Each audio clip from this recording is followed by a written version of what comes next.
நண்பர் கிருபா டார்வின் அவர்கள் இதற்காக உழைத்துள்ளார்கள். ஆண்டனி சேவியர் அவர்கள் இப்பொழுது வர முடியவில்லை என்றாலும் அவர்கள் வெளிநாடுகளில் இருந்து இப்பொழுது நடத்தும் அனைத்தையும் ஆன்லைன் வழியாக கண்காணித்துக் கொண்டிருக்கிறார்கள்.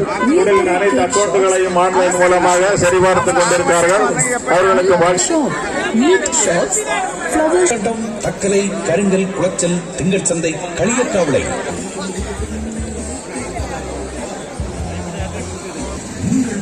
மற்றும் work visa appointment, medical appointment, passport services, KSP tours and டிராவல்ஸை தொடர்பு கொள்ள வேண்டிய என்பதை வாடிக்கையாளர் வீட்டு அடமான